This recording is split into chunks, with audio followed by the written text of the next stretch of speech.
travel ban. We've learned which agency is spearheading it and who among it are worried they're being asked to cook the intelligence to fit the administration policy. We begin, though, with the FBI story that the White House wanted and how the Bureau responded. CNN's Jim Sciutto and Evan Perez join us now with that. So, Jim, what did you find out? So, Anderson, CNN is told that the FBI rejected a recent White House request to publicly knock down media reports about communications during the 2016 presidential campaign between Donald Trump's associates and advisors and Russians that are known to U.S. intelligence. Multiple U.S. officials tell CNN that the White House sought to help not only the Bureau but other agencies investigating the Russia matter to say that the reports were wrong and that there had been no contacts, these officials said. You may recall that CNN and the New York Times first reported on this just over a week ago. So far, there has been no White House comment on the record. And Evan, this is not a typical request, so how did it start? That's right, Anderson. A U.S. law enforcement official says that this began with the FBI Deputy Director Andrew McCabe and White House Chief of Staff Reince Priebus on the sidelines of a separate White House meeting on the day after the stories were published. Now, a White House official says that McCabe told Priebus that the New York Times story vastly overstated what the FBI knows about these Russian contacts. But an official tells us that McCabe didn't actually discuss aspects of the case, and we don't know exactly what McCabe told Priebus.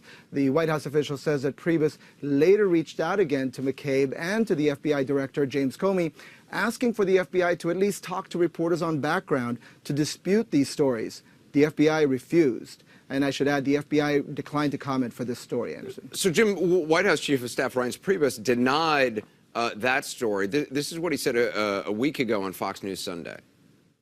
The New York Times last week put out an article with no direct sources that said that the Trump campaign had constant contacts with Russian spies. Basically, some treasonous type accusations. We have now all kinds of people looking into this. I can assure you, and I've been approved to say this, that the top levels of the intelligence community have assured me that that story is not only inaccurate, but it's grossly overstated, and it was wrong, and there's nothing to it.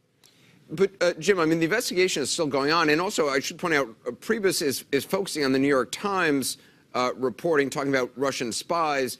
The CNN reporting said Russians known to U.S. intelligence, so there's potentially a difference there. That's right. A couple points here. First of all, if Reince Priebus is saying there is nothing to reports of communications between Trump advisors and Russians known to U.S. intelligence during the campaign, that's not accurate. We know that the FBI is still investigating these alleged communications. Several members of the House and Senate Intelligence Committees tell CNN that Congress is still investigating those alleged contacts. That investigation has just begun. They're starting to collect documents, records, et cetera. They're going to call other people to testify. Now, on the issue of the difference between the New York Times and the CNN reporting on this, our reporting is multiple repeated contacts between advisors to the Trump campaign during the campaign and Russian officials and other Russians known to U.S. intelligence. The Times said with Russian intelligence operatives, I think the Russian spies that Reince Priebus might have been referring to there,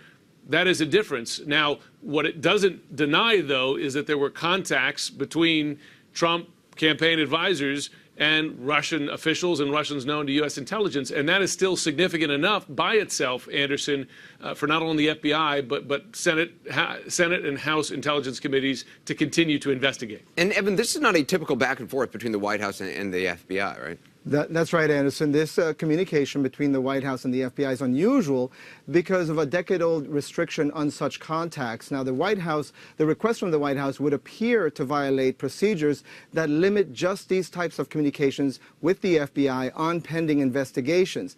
Now, a White House official says that the White House only did this because McCabe initiated the conversation. In other words, it was only after he brought it up. But either way, the White House asking the FBI to help refute stories runs contrary to the Justice Department procedure memos that were issued in 2007 and 2009 that are supposed to limit direct communications on pending investigations between the White House and the FBI. Anderson. All right, Evan Perez, appreciate it. Jim Sciutto as well. A lot lot to talk about tonight. Tonight's second CNN exclusive concerns the White House travel ban, which is currently being redrafted, as you know, to pass judicial muster. We have new reporting on administration efforts to provide a factual basis for it. We're also learning about the pushback from some in the intelligence community who've been given the job of evaluating the evidence. Our Justice correspondent Pamela Brown has the new reporting on this for us tonight. Pam, what are you learning? Well, Anderson, according to sources who spoke to my colleague Jake Tapper and I, the White House made this request to DHS to bolster its case for why the 7 countries listed in the travel ban should remain after it was blocked by the courts. A senior White House official tells CNN that the Department of Homeland Security and the Justice Department, quote, are working on an intelligence report that will demonstrate that the security threat for these 7 countries is substantial and that these 7 countries have all been exporters of terrorism into the United States. The situation has gotten more dangerous in recent years, and more broadly, the refugee program has been a major incubator for terrorism. Now, this report was requested in light of the Ninth Circuit Court of Appeals conclusion, as you know, that the Trump administration saying in that ruling has pointed to no evidence that any alien from any of the countries named in the order has perpetrated a terrorist attack in the United States. But CNN has learned that some current intelligence officials within the Department of Homeland Security and elsewhere are concerned about this assignment. Concerned in what way? So we've learned from our sources that some disagree with the Trump White House position on the 7 countries. Sources tell CNN that the Department of Homeland Security's in-house intelligence agency, the Office of Intelligence and Analysis, otherwise known as INA, has filed a report actually disagreeing with the White House view that blocking immigration from all 7 countries, even temporarily, is justified. They disagree with that assessment, and some DHS officials have said that they do not think nationality is the best indicator of potential terrorism. A spokeswoman for the Department of Homeland Security press secretary confirmed this, saying to CNN, while DHS was asked to draft a comprehensive report on this issue, the document you're referencing was commentary from a single intelligence source versus an official robust document with thorough interagency vetting. In fact, Anderson, the Department of Homeland Security basically disparaged its own intelligence division's report, saying the INA report does not include data from other intelligence community sources. A DHS spokeswoman telling CNN it is incomplete, pointed internal discussions about the merits of various intelligence products and whether they have sufficient supporting data from the broader intelligence community is an integral part of developing any official DHS intelligence assessment. So I understand there's also concern among some within the intelligence community that the White House is kind of going about this the wrong way.